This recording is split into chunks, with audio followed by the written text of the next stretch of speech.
They say nothing good happens after midnight. But between the hours of 3 a.m. and 4 a.m., they say the veil between our world and the next is at its thinnest. And if you're awake, you might just be able to see a glimpse of what lies beyond.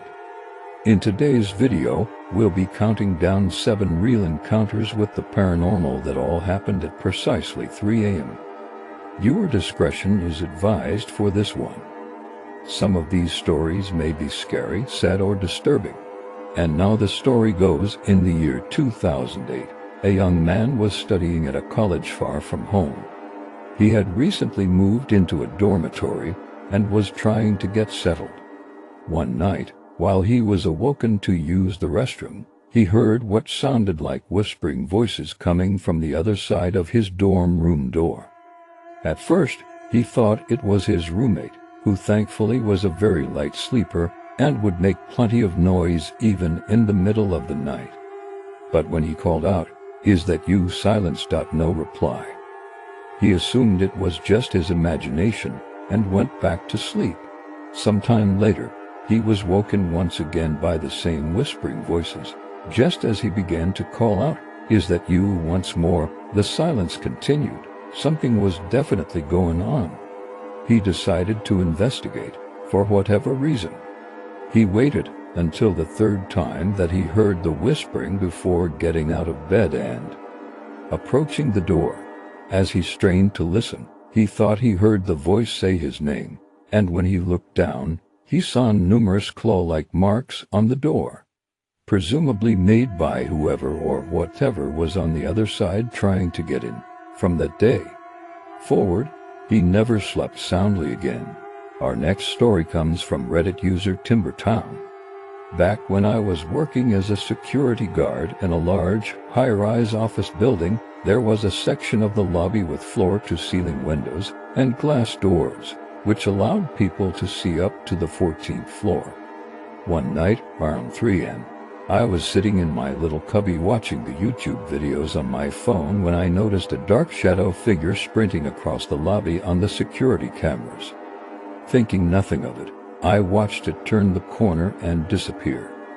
I didn't think much of it until about 10 minutes later when I checked the cameras again and saw it come running back. It ran through the lobby, leaped over the low wall, and dashed up the stairs. I immediately got up and ran over to the monitor to try and catch a glimpse of it as it ran up the stairs. To my horror, the camera angle was such that I could see the top of its head and the sides of its body. It was thin, no thicker than the banisters of the stairs, and seemed almost skeletal. I tried to convince myself that it was a person, but I knew in my gut that it wasn't. I know this because, as I stood there watching it bound up the stairs, my whole body was filled with goosebumps. I quickly called my supervisor and told him to check the front door access card log. If it was a tenant, then it would have had to swipe its card to get out. He did and told me that no one had left the building since 9 p.m. the previous evening. What was it then? I don't know. I wish I could remember the camera footage that I saw, but unfortunately all I can remember is the dread I felt as I watched it climb the stairs. Our next story is from reader Jaded Laughter. I was putting my daughter down to bed early one night. We were reading one of her favorite books. She was doing really well at nap time, so I went into the kitchen to put some dinner leftovers into the microwave. After the microwave dinged, I returned to her room, tucked her in, and kissed her goodnight. As soon as I stepped out of her room and closed the door, I heard children laughing hysterically.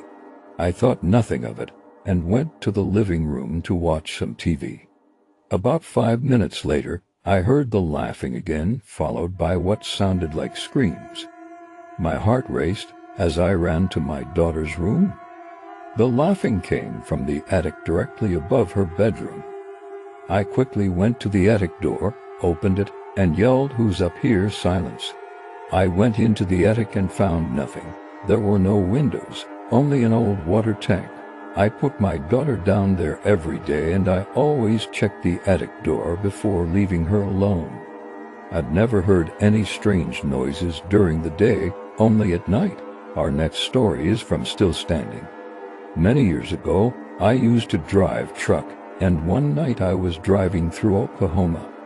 The rain was coming down so hard that the windshield wipers could barely keep up with it. About 3 a.m., I saw a woman standing at the side of the road. I pulled over, rolled down my window, and asked her if she needed help. All I could see was that she was wearing white. She didn't answer. I opened the door, and she said nothing. But I insisted that she get in. She climbed in without saying a word and sat right next to me. I turned to tell her to buckle up, but she was gone.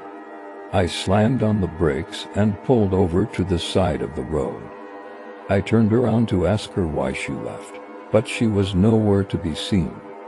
And to this day, I still wonder, was she a hitchhiker lost in the storm or a ghost who left me a favor by making herself known? Our next story is from Wise Crack. I was sleeping in my second-story apartment. Suddenly, I heard a scratching sound at my window. I looked over and saw a pair of tiny claws digging into the windowsill. It was 2 stories off the ground, so I knew whatever it was wouldn't have been able to climb up. Yet there it was. I went downstairs and let the cat in. I love cats and would never leave one outside, especially not in the rain. That night, I didn't hear any more scratching, but I did hear heavy footsteps in the apartment above mine. I'm on the 2nd story. Why would anyone be walking around on the roof? I walked over to the window and looked out. Nothing. I shrugged it off and went back to bed. In the morning, I went downstairs to let the cat out and noticed deep scratches on the windowsill.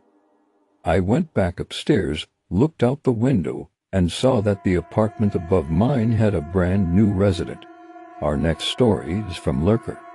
When my grandmother was alive, she used to live in a small house in the countryside.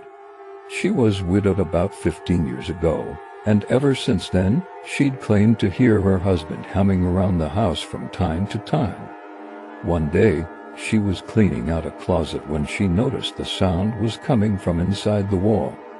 She called her sister and told her to meet her at the house. So her sister did. And the 2 sisters were sitting in the living room when they heard the humming. They tracked the sound to the hallway bathroom, and my grandmother opened the door.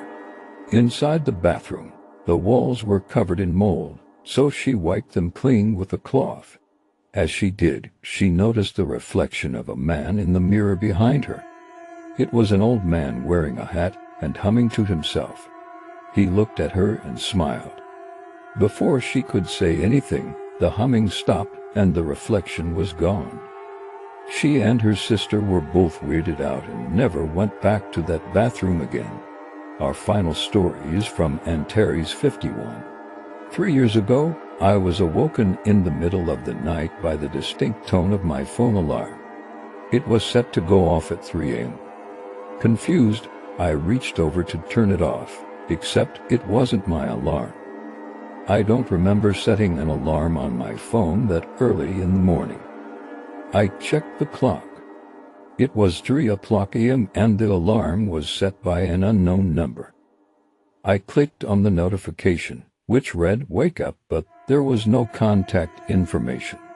I hit dismiss and went back to sleep. About half an hour later, my phone alarm went off again, this time with the same unknown number sending the message, "You should be awake." I jumped out of bed and ran to the window.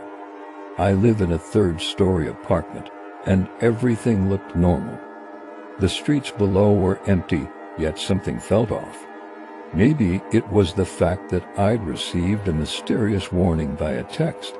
I'm someone who rarely gets spooked easily, but I couldn't shake the feeling that something was wrong.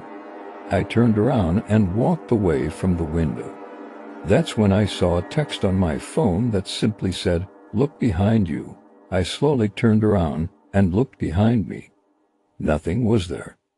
This happened 3 years ago, and to this day, I still haven't gotten to the bottom of it. I don't know where the texts came from. Whoever it was must have blocked their number. I hope wherever they are, they're doing well. So, do you believe in ghosts? Have you ever had an encounter with one? Let us know your thoughts. And if you enjoyed this video, please be sure to leave us a like and subscribe. Until next time.